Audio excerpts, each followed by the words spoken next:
The private dining room had been arranged to look like the beginning of a perfect future. Candlelight glimmered against crystal glasses. Champagne rested in silver buckets. And the long table was crowded with both families celebrating the engagement Mireia Dalton had waited 6 years to call real. She sat beside Caleb with his ring on her finger and the quiet certainty that, whatever difficulties they had faced, they had finally reached the life they had been building together.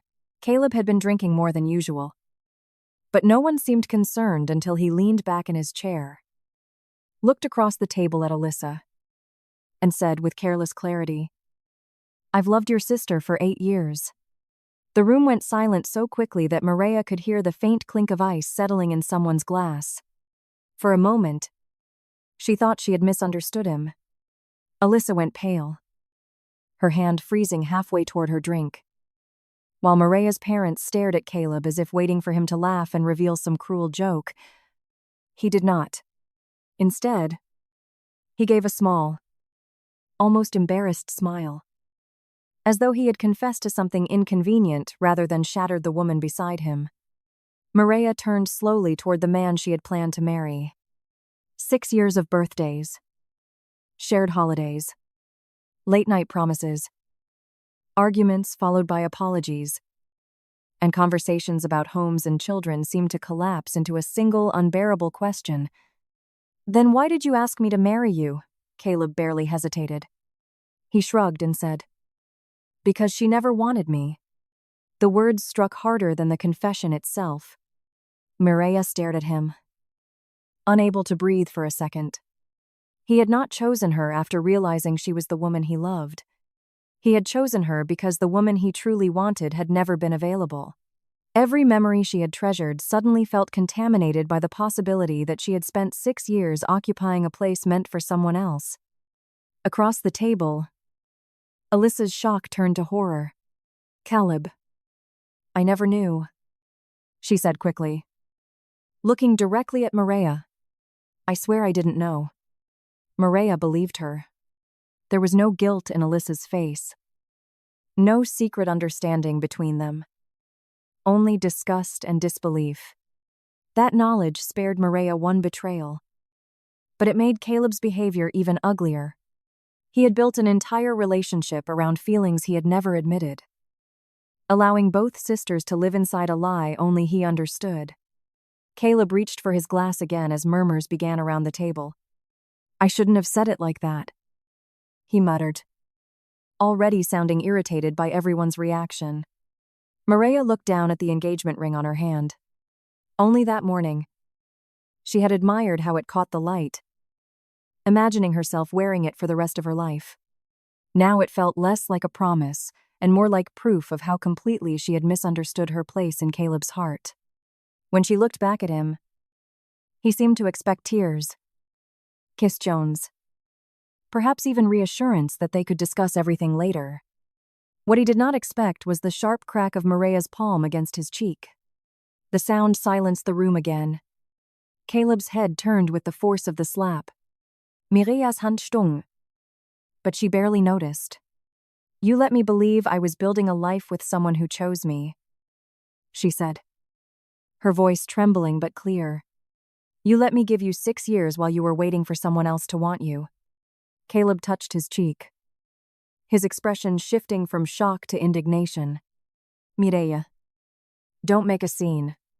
Something inside her hardened at those words. He had humiliated her in front of both families.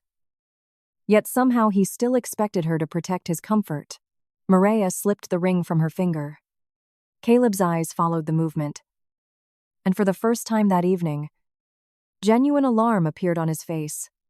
"What are you doing?" She stood and placed the ring against his chest before letting it fall into his hand, ending something that should never have begun. He caught the ring awkwardly. "You're being emotional." Mireia almost laughed. Of course she was emotional. The man she intended to marry had just announced that she had been his second choice from the beginning. But pain did not make her weak, and humiliation did not obligate her to stay.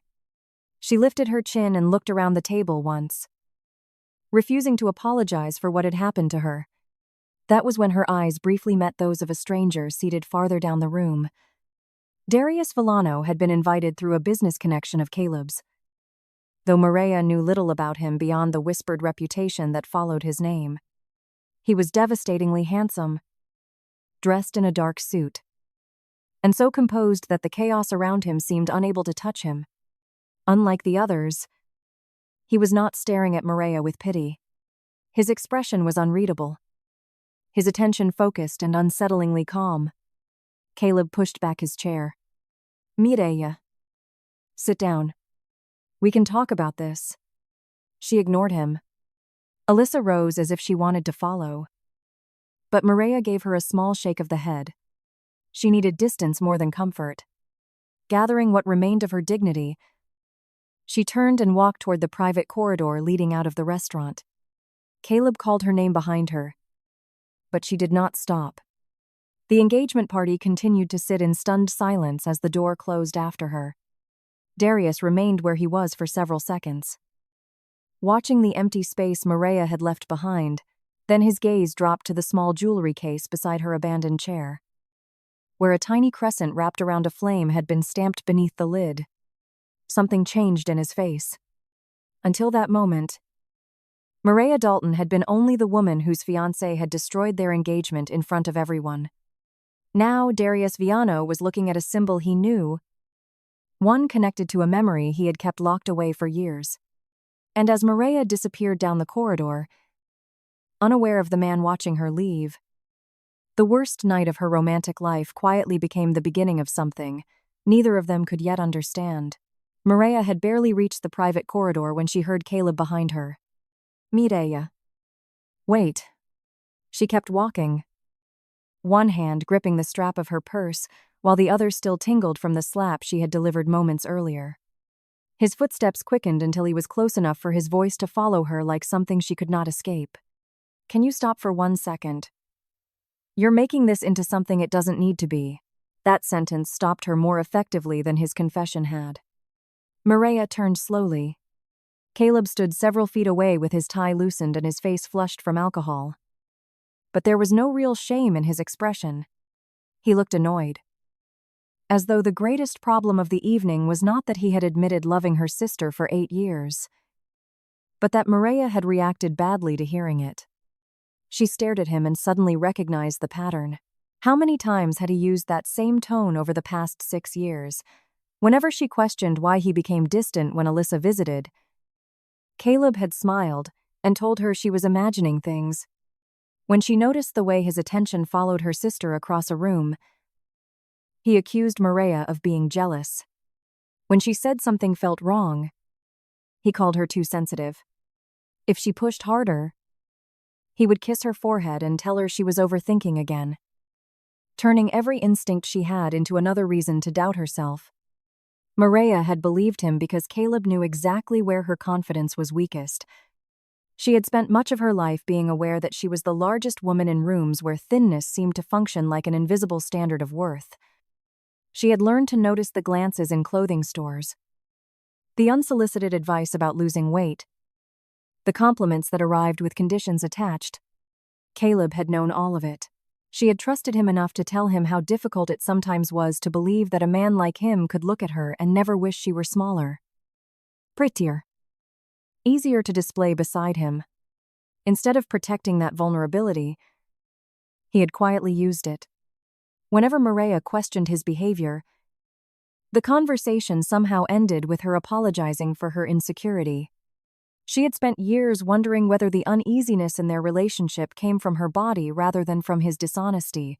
She remembered standing beside Alyssa at family gatherings and comparing them without wanting to her sister's smaller frame. The effortless way clothes seemed to fall on her, the attention she received without asking for it. Caleb never explicitly told Mireia that Alyssa was more beautiful, but he did something more damaging. He allowed Mireia to reach that conclusion herself, then used her fear as evidence that she could not trust her own judgment. Now the truth stood in front of her with nowhere left to hide. 8 years, Mireia said quietly. Caleb sighed. I was drunk. You were drunk when you said it. Were you drunk for 8 years? His jaw tightened.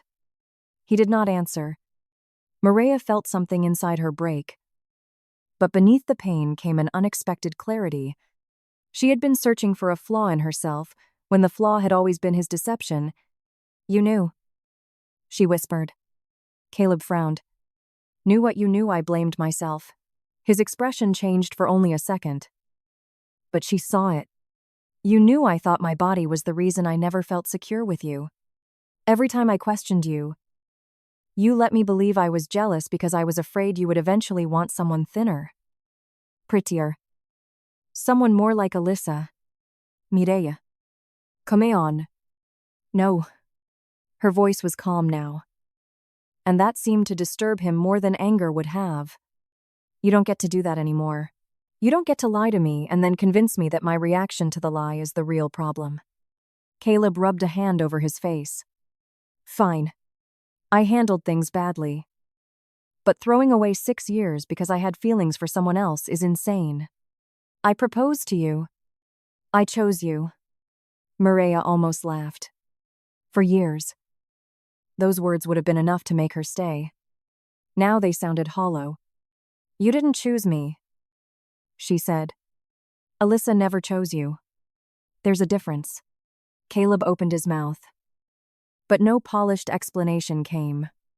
Before he could recover, Alyssa appeared at the far end of the corridor. Her eyes were wet, but there was no guilt in them. "She's right," she said. Caleb turned sharply. Alyssa's voice remained steady. "You destroyed the woman who loved you because you were obsessed with someone who never wanted you. Don't drag me into what you did to her." Mireia looked at her sister and felt one small piece of the night settle into place. Alyssa had not betrayed her. Caleb had. That distinction mattered. Maybe tomorrow the humiliation would become heavier. Maybe she would wake up reaching for a man who had been part of her life for 6 years and remember all over again why he was gone. But tonight she needed only enough strength for one decision. She would not marry a man who had trained her to feel grateful for being tolerated. "We're done," Mireia said. Caleb stared at her. "You don't mean that." "I returned your ring." "You're emotional." "Of course I am." She met his eyes without shrinking. "But I'm also finished." Then she turned and walked away. Caleb called her name once more. And this time it did not feel like a command she had to obey. Mireia never looked back. 4 days later, heartbreak had not disappeared. But neither had rent. Supplier invoices. Unfinished commissions. Or the ordinary responsibilities of keeping a small business alive. Mireia returned to her jewelry studio because pain did not cancel bills. The narrow storefront sat between an old bookstore and a tailor, its front window displaying necklaces, rings, and bracelets she had designed by hand. Inside, the familiar scent of metal polish and solder greeted her more gently than any sympathy could. She put on her protective glasses, tied back her hair, and returned to the workbench where several unfinished silver pieces waited beneath the lamp. There was comfort in the logic of her craft. A flawed piece could be heated, broken apart, reshaped, and given another form. Metal did not apologize for needing to be remade. It simply became something different under enough heat. Mireia turned a thin strip of silver between her fingers and wondered whether people could do the same. She was not healed. She still had moments when Caleb's words returned without warning, followed by the old instinct to compare herself to Alyssa or question what had been wrong with her. But now she had an answer. Nothing had been wrong with her body. Nothing about her size had caused Caleb to lie. His dishonesty belonged to him, and she was finally learning to leave it there. Mireia lowered her head and returned to the piece in her hands, unaware that outside her studio, a black sedan was pulling toward the curb. A moment later, the bell above the door would ring, and Darius Villano would step into her life for reasons that had nothing to do with pity, revenge, or the man she had just left behind. 2 days after Mireia returned to her studio, the bell above the door rang shortly after noon, and she looked up from her workbench to find Darius Villano standing inside. He seemed almost out of place in the narrow shop, Not because he looked uncomfortable, but because everything about him carried the quiet weight of a world far larger than hers. A black sedan waited at the curb. Another vehicle idled behind it. And two men in dark suits remained outside with the alert posture of trained security. Mireia had heard enough about Darius to understand why people lowered their voices when his name came up. Publicly. He was a billionaire industrialist whose companies controlled construction, shipping, finance, and luxury developments across the city. Privately. Rumors followed him through boardrooms and expensive restaurants.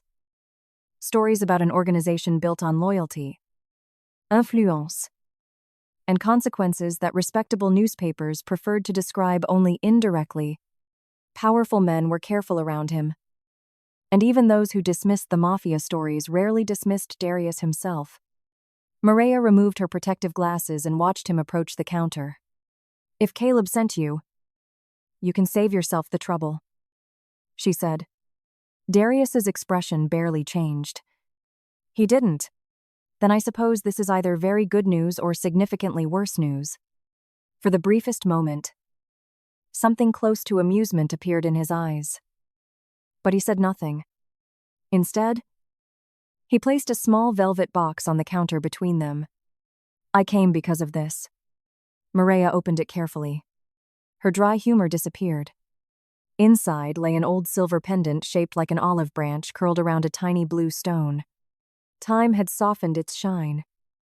But the repair near the clasp was unmistakable. Mireia lifted it gently and turned it beneath the light. "I know this piece," she said. "I repaired it years ago." Darius watched her with an intensity that made her suddenly aware of every movement of her hands. "You remember the woman who brought it?" Mireia searched her memory. Her studio had barely survived its first year then. She had been taking every commission she could get, working late into the night and measuring every expense against the possibility of losing the business entirely.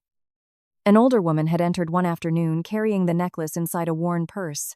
The clasp had broken, and one section of the silver branch had cracked. After Mireia explained the cost, the woman quietly counted the money in her purse twice before asking whether the studio could keep the pendant until she had enough to pay. Mireia had repaired it anyway. She wanted to pay in installments. Mireia remembered.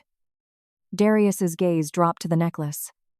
"What did you tell her?" Mireia smiled faintly. "Probably something unnecessarily dramatic. I was 20-something and trying to sound wise. You told her to come back when the necklace meant more to her than the money did."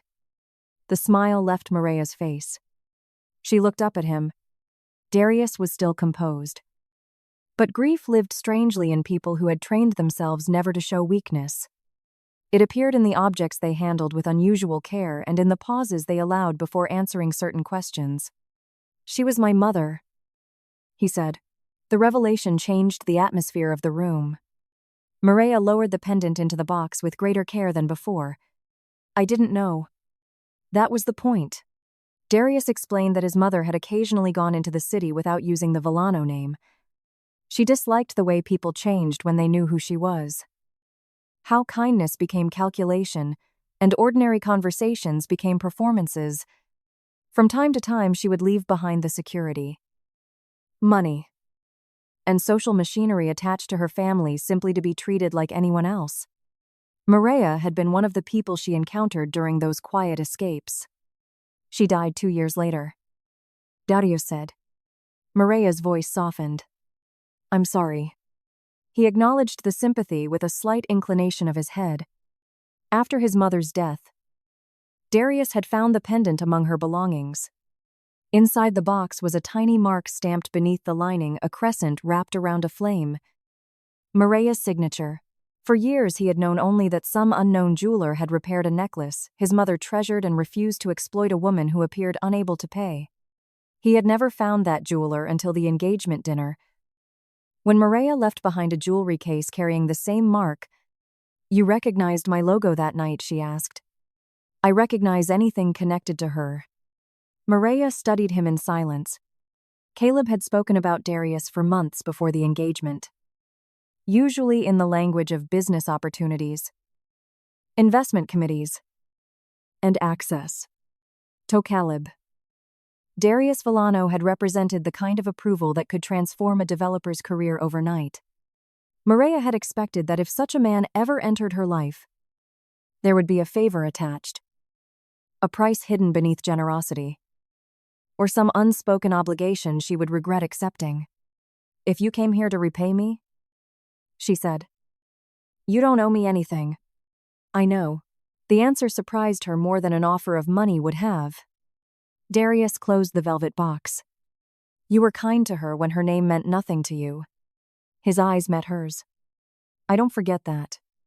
Then he left without asking for anything, leaving Mireia alone with the strange realization that the most feared man she had ever met had crossed the city simply to acknowledge an act she herself had nearly forgotten. He returned 2 days later, carrying a contract. Mireia stared at the document when he placed it on her desk. "What's this? A proposal?" She gave him a flat look. "That word and I are currently not on speaking terms." This time, Darius actually looked amused. "Business. Villano Industries funded a charitable foundation established in his mother's name," he explained. "The organization was preparing a limited collection honoring women who had rebuilt their lives after financial hardship, displacement, or personal loss." He wanted Mireia to create the jewelry line, using the olive branch pendant as the emotional foundation for the designs. Before she could object, he made one thing clear: this was not compensation for what she had done years ago. And it was not charity offered to a woman whose engagement had recently collapsed. It was a commission.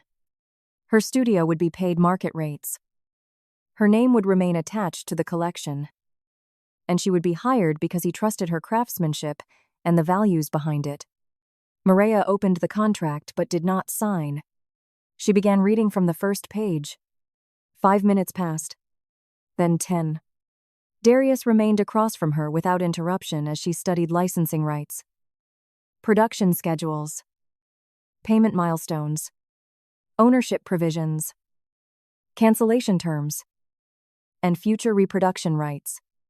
She reached the final page, then returned to page 3. "Most people sign faster," he observed.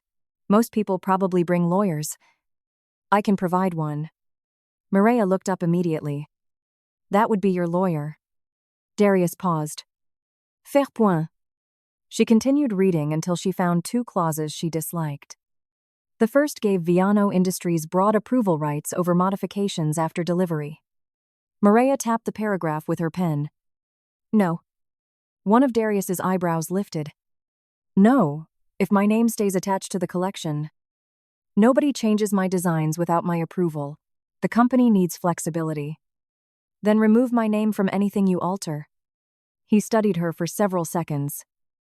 Not offended, but interested. "And the second the exclusivity period is too long. 18 months could prevent my studio from accepting unrelated commissions. It protects the collection. It also protects your company at my expense. Make it 6 months. 12. 8. 10. Mireia leaned back in her chair. 9. And I won't charge extra for making a billionaire negotiate in a room that smells like solder." Silence held for a beat before Darius reached for a pen. 9. The revisions were made before Mireia signed anything. Only then did she place her name on the final page. Darius gathered the documents and glanced at her. "You really do read everything." Mireia capped her pen, the humor leaving her expression. "I spent 6 years trusting the wrong man. I'm reading everything now." She expected sympathy, perhaps an assurance that Caleb had simply made a mistake. But Darius offered neither. He gave her a single, approving nod. "Good." The word stayed with her long after he left.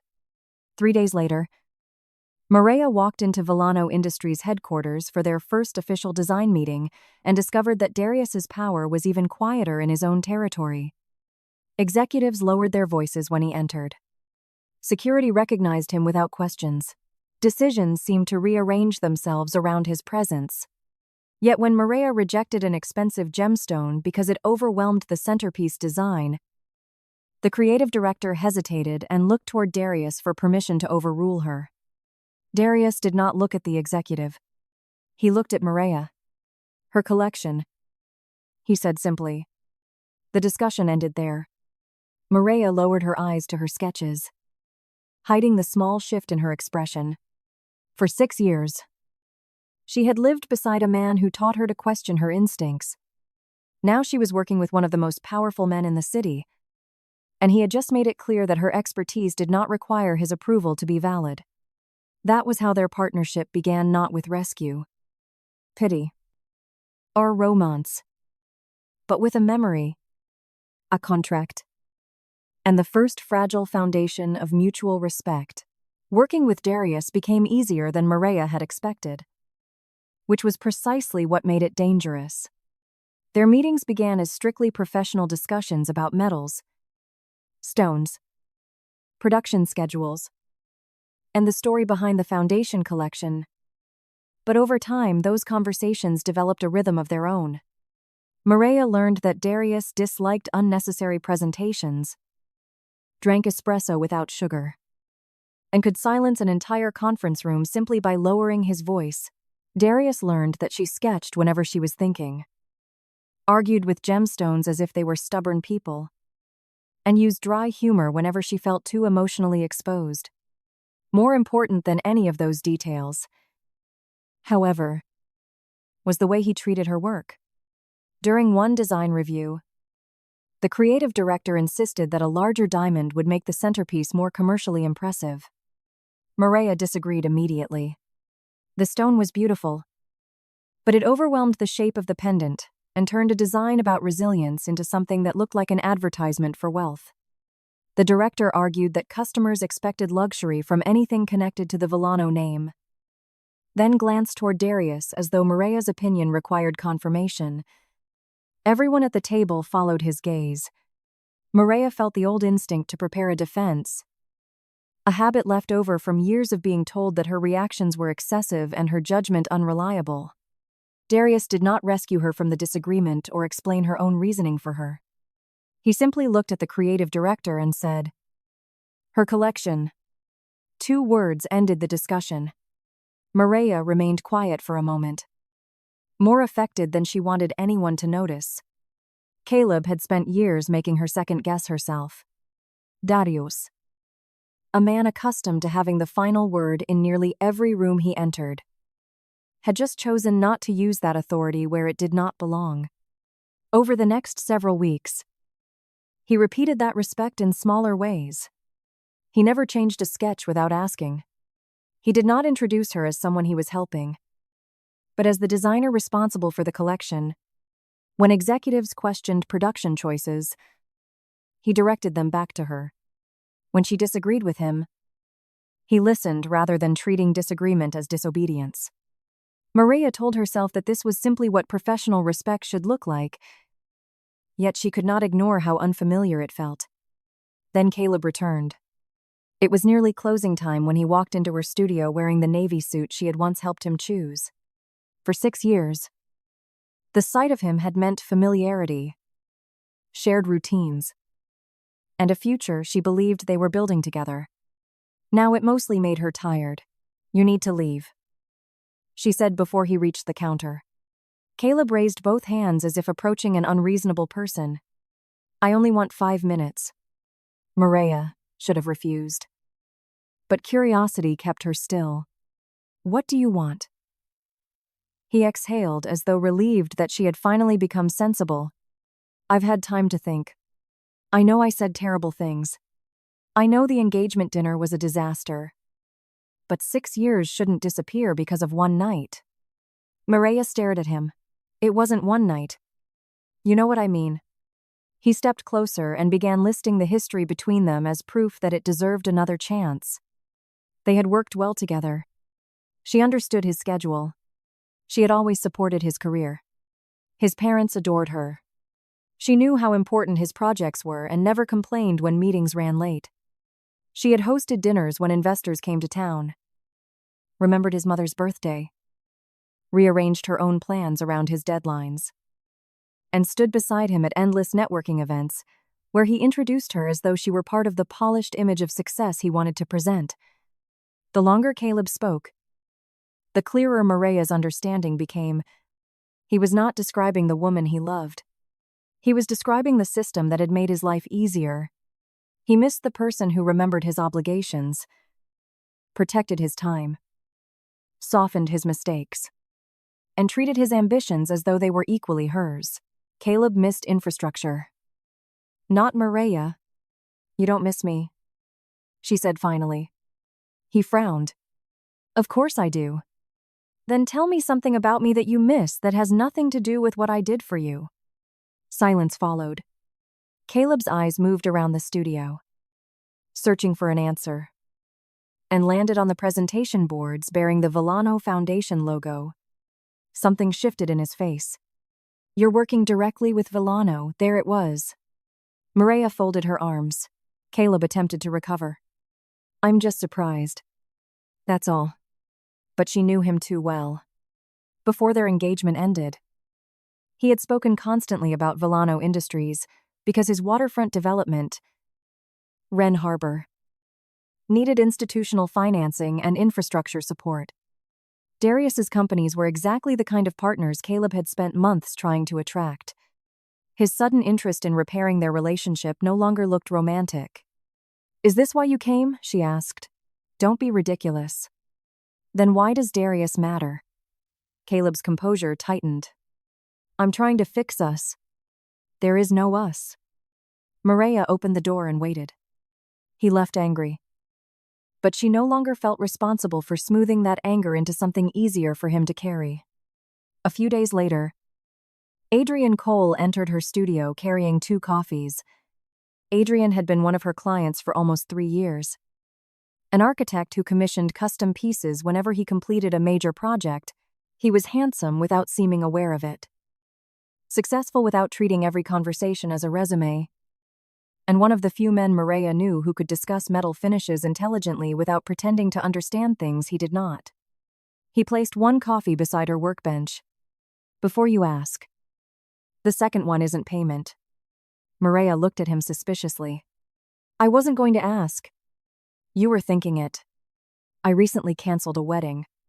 Suspicion is part of my personality now. Adrian laughed. Then asked if she wanted to have dinner with him on Friday. Mireia surprised herself by saying yes. There was no internal calculation about whether he was too attractive for her. No immediate comparison between her body and the women he might normally date. No gratitude simply because a successful man had shown interest. She accepted for the simplest possible reason she wanted dinner. That realization pleased her more than the invitation itself. Unfortunately, Darius arrived less than 5 minutes later. His gaze moved from Adrian to Mireia, then to the extra coffee on the workbench. Adrian introduced himself and extended a hand. Adrian Cole. I know. Darius replied before shaking it once. Mireia watched them with increasing amusement until Adrian left, promising to text her the restaurant details. The door closed. Darius stared at the coffee. Mireia waited. He continued staring. Do you have a problem? She asked. No. You've been looking at his coffee for 30 seconds. It looks terrible. You haven't tasted it. I don't need to. Mireia leaned against the counter and smiled. For a man who controlled corporations, security teams, construction contracts, and an organization people discussed only in careful voices, Darius Villano was remarkably unconvincing when pretending not to be jealous. Adrian continued seeing her over the next couple of weeks. They had dinner, attended a gallery opening, and remained comfortably interested in each other without pretending the relationship was more serious than it was. Each appearance seemed to test Darius's discipline. When flowers arrived at the studio, he examined them as though they might contain a legal violation. When Adrian called during a design meeting, Darius suddenly became intensely interested in a spreadsheet he had already reviewed twice. Mireia found his jealousy funny until she realized there was a more important question beneath it. Darius was accustomed to control. People waited for his decisions. Executives reorganized schedules around his preferences. Men with political influence chose their words carefully in his presence. Mireia had no intention of becoming another asset inside his empire. One evening, after Adrian invited her to another event, she caught Darius watching her from across the workbench. "Would you like me to stop seeing him?" she asked. His response came too quickly. "That would be convenient." Mireia lifted an eyebrow, for whom Darius said nothing. "Exactly." His jaw tightened. "I don't like him. You barely know him." "I know enough." "That isn't an argument." Darius paused, then surprised her. "No, it isn't." Mireia's amusement faded. He moved closer but stopped on the opposite side of the table, leaving space between them. "I am accustomed to removing complications," he admitted. "Adrian isn't a complication," she replied. "He's a person, and I'm not something you're competing to acquire." Darius held her gaze. "I know." "Do you, yes?" There was no defensiveness in his answer, only discomfort at confronting a truth he disliked. Mireia softened slightly. "Then what bothers you, for once?" The man who could solve almost any problem with money, influence, or a phone call looked genuinely uncertain. His eyes dropped briefly to the silver dust on her fingers before returning to her face. "He gets to ask you for things I have no right to ask for." Mireia's breath caught. Darius continued before she could answer. "And I dislike discovering that this bothers me." A slow smile appeared on her face. "That sounds difficult." "It is." "Should I feel sorry for you? No." "Good." She returned to her sketch. Darius did not ask her to stop seeing Adrian. He did not threaten him, investigate him out of jealousy, or treat Mireia's freedom as an obstacle to be removed. That restraint mattered to her more than any dramatic declaration could have. Caleb had often disguised control as concern. Darius was learning that concern did not create ownership. The difference became even clearer when Caleb appeared again. This time without pretending he wanted reconciliation. "I need you to talk to Villano," he said. Mireia continued polishing a bracelet. "No, you haven't even heard what I need." The answer arrived early. His development had been rejected for financing by a Villano Industries subsidiary, and Caleb believed Mireia could persuade Darius to reverse the decision. One conversation could save 18 months of work, he insisted. Mireia set down the polishing cloth. "Then you should have submitted a project worth approving." Caleb's frustration turned ugly. He accused her of acting important because she was close to Darius, then suggested that her relationship with him was revenge for the broken engagement. When she still refused, he leaned closer and asked whether she was sleeping with Darius to destroy his project. Ons. Mireia might have slapped him. Instead, she calmly walked to the front door and opened it. "Get out." Caleb stared at her. "Or what? Or I call the police." A movement behind him made him turn. Darius stood near the entrance to the back workspace, having arrived quietly for a review of the final prototypes. His expression revealed nothing. Mireia knew he could have ended Caleb's career with a few calls, or terrified him with one carefully chosen threat. Darius did neither. He looked at the open door Mireia was holding, then at Caleb. "She answered you." That was all. He did not speak for Mireia or replace her authority with his own. He simply made it impossible for Caleb to pretend her refusal had not been enough. Caleb left, and Mireia locked the door behind him. Later, she asked Darius whether he had rejected Wren Harbor because of her. "No," he said. "The numbers were weak. The disclosures were incomplete. And the risk committee rejected it before anyone knew we were working together." Mireia released a breath she had not realized she was holding. Darius noticed. "I won't use my companies to settle your personal history." "And the other side of your empire?" she asked carefully. His gaze remained steady. "Not unless your safety requires it." For the first time in years, Mireia understood that safety was not always defined by what a powerful man was willing to do for her. Sometimes it came from what he was willing not to do. By the time the foundation collection launched, their relationship had changed in dozens of subtle ways. Neither of them could honestly call professional anymore. Darius found increasingly unnecessary reasons to visit the studio.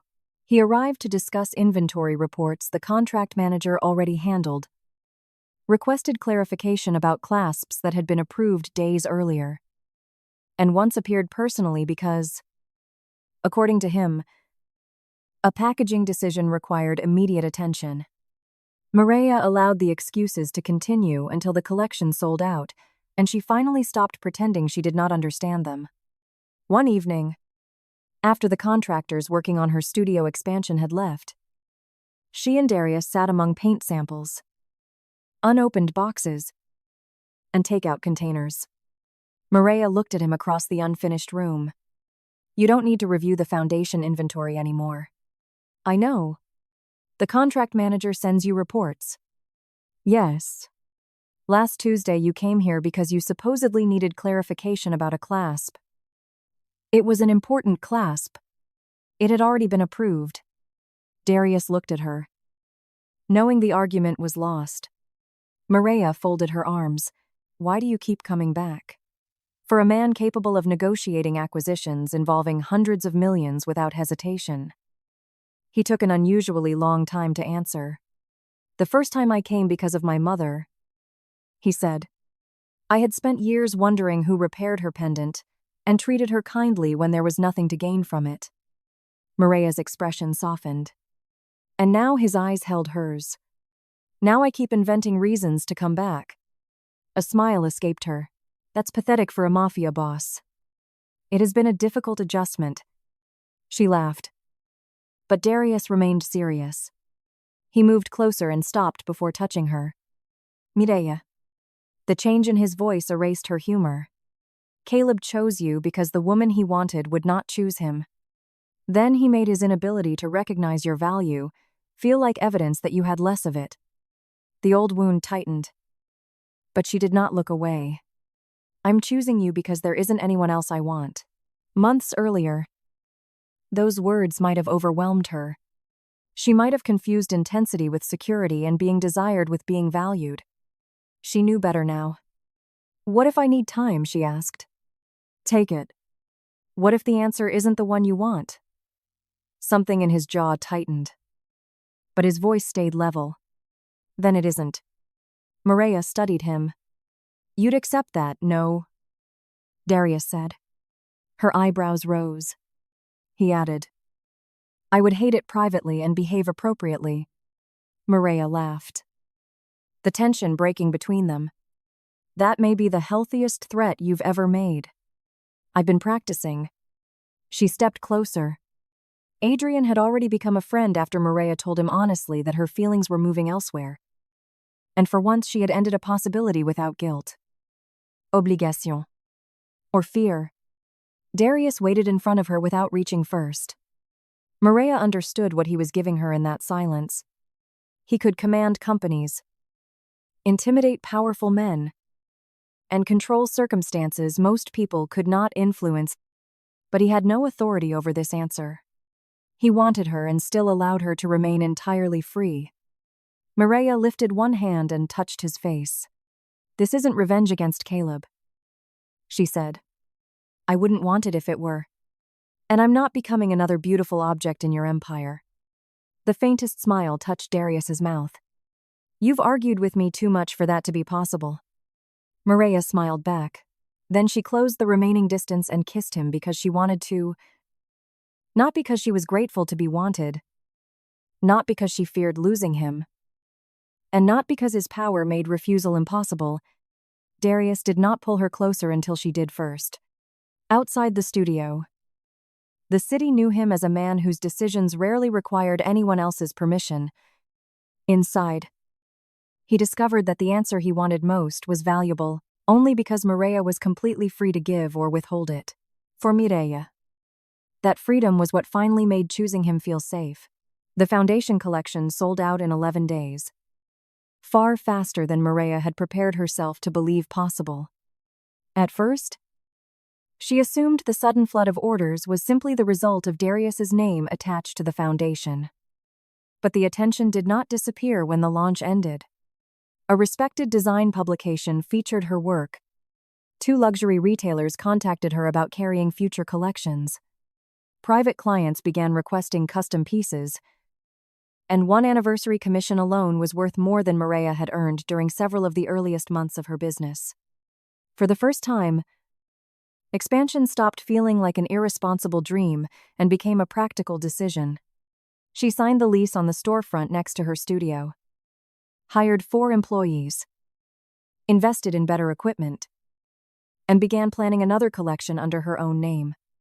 Darius watched the transformation with quiet satisfaction. But Mireia made certain the success remained hers. He offered advice when she asked for it and introductions when she decided they would be useful. But he never deposited money into her business, never purchased ownership, and never treated his influence as a shortcut she should be grateful to accept. When he once suggested that a private investment could make the expansion easier, Mireia immediately refused. "I want to know I can build this without wondering which part belongs to you," she told him. Darius did not argue. "Then build it," he said. And she did. Months later, standing in the larger studio surrounded by new display cases, employees discussing orders, and sketches for an autumn collection spread across her desk, Mireia understood the difference between being supported and being rescued. Darius had opened one important door by trusting her with his mother's memorial collection, but Mireia had walked through it using her own talent, discipline, and judgment. The work that followed came because people wanted what she created, not because a billionaire had instructed them to admire it. Even Adrian remained part of her professional life, eventually becoming an easy friendship after both of them accepted that romance had never been where her heart was going. Caleb, on the other hand, gradually disappeared from her world. Though news of Wren Harbor reached her anyway, his development did not collapse dramatically. There was no midnight threat from Darius, no ruined building, no public act of revenge. It failed slowly under the weight of its own weaknesses. Auditors examining the financing documents discovered discrepancies in projected costs. Lenders questioned revenue estimates that had been presented far more confidently than the underlying data justified. Additional reviews uncovered disclosures Caleb's company should have made months earlier, along with inflated projections that made the development appear healthier than it actually was. Partners began withdrawing. Financing evaporated. Eventually, Wren Harbor was suspended entirely, leaving Caleb facing investigations, lawsuits, and the destruction of the reputation he had spent years trying to manufacture.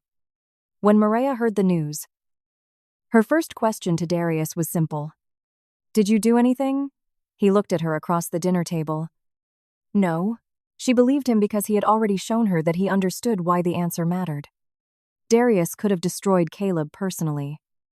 But if he had, Mireia's new life would always have carried the shadow of one powerful man defeating another on her behalf. Instead, Caleb lost because the same qualities that had poisoned their relationship eventually infected his business dishonesty, manipulation, and the assumption that appearances mattered more than truth. Mireia found that far more satisfying than revenge. Caleb had spent years making her believe she was the problem. In the end, he proved capable of ruining his future without her involvement at all. 1 year after the engagement dinner that had shattered the life she once expected to have, Mireia stood in front of a mirror wearing a wedding dress that had never been designed to make her look smaller. The soft ivory fabric followed her curves instead of disguising them. And for once, no seamstress had suggested a cut intended to slim her waist or hide the parts of herself she had once treated as evidence of inadequacy. Nothing had been concealed. Nothing needed correcting. Alyssa stood behind her, carefully adjusting the veil. Their relationship had survived Caleb because there had never been a secret affair between them. Only a lie he had carried alone. In the year since, Mireia had stopped comparing herself to her sister in the old automatic way. Alyssa was Alyssa. Mireia was Mireia. Neither woman needed to become less so the other could be worthy. "You're staring at yourself," Alyssa said through the mirror. Mireia smiled. "I'm thinking. Dangerous thing to do before your wedding." Mireia laughed. But the woman reflected back at her felt almost unfamiliar in the best possible way. She owned a growing company. 4 people now depended on the studio she had once struggled to keep open. Her designs were carried by luxury retailers. Her next collection was already scheduled. And clients knew her name without anyone needing to add Darius Villano's beside it. More importantly, the woman in the mirror no longer looked at her body and searched for explanations for why someone might leave. She had spent too many years treating love like a competition she could lose to someone thinner, prettier, younger, or more desirable. Caleb's betrayal had forced her to see how cruel that belief had been. But rebuilding herself had taught her something stronger. Another person's failure to value her could never define her value. Outside the ceremony room, Darius waited in a dark suit while discreet security blended into the property. Men who controlled companies, political connections, contracts, union, and less respectable corners of the city had arrived early rather than risk inconveniencing him. Yet when Mireia approached, Darius seemed unaware of every person around them. His attention settled entirely on her. His gaze moved over the dress with unmistakable admiration. But Mireia no longer mistook being desired for being possessed. Darius had never asked her to shrink herself physically, professionally, or emotionally to fit beside him. If anything, he had spent the past year learning how to stand close without standing in her way. Mireia smiled as she reached him. "You know what's funny?" Darius's expression immediately became suspicious. "Usually when you say that, I become concerned. The worst engagement of my life introduced me to my husband." His face cooled. "I refuse to thank Caleb for anything." She laughed, and the tension in his expression softened. Then he studied her more carefully. Nervous Mireia nodded. She was happy, but happiness did not erase the significance of the choice she was about to make. A year earlier, she had nearly married because she believed 6 years of history obligated her to continue. Now she understood that commitment meant nothing if it depended on fear of walking away. Darius seemed to understand the thought before she explained it. He held out his hand but did not take hers. "Want to leave?" Mireia stared at him. It would have been easy for another man to treat that question as a joke, especially minutes before a wedding filled with powerful guests. Darius did not. If she said yes, she knew he would stop the ceremony. He would be furious, devastated, humiliated, and probably terrifying to be around for several weeks. But he would still let her go. The door remained open even now. That was what made stepping through the other one possible. Mireia looked at the hand waiting between them and remembered the engagement ring she had once removed because it represented a man who chose her only after someone else failed to choose him.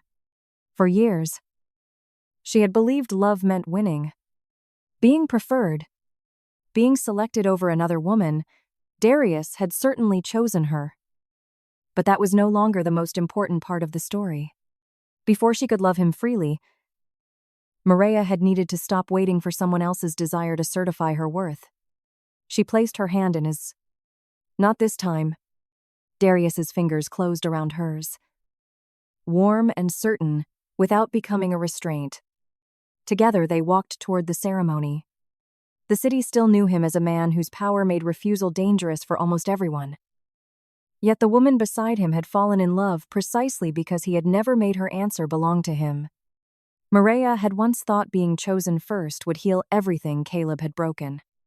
She knew better now. Being loved by Darius mattered. Being respected by him mattered even more. But the choice that had changed her life had happened before either of those things. The night she finally decided that staying where she was diminished was worse than leaving alone. Darius chose Mireia, and she chose him in return. But before any of that could become love, Mireia had finally learned to choose herself.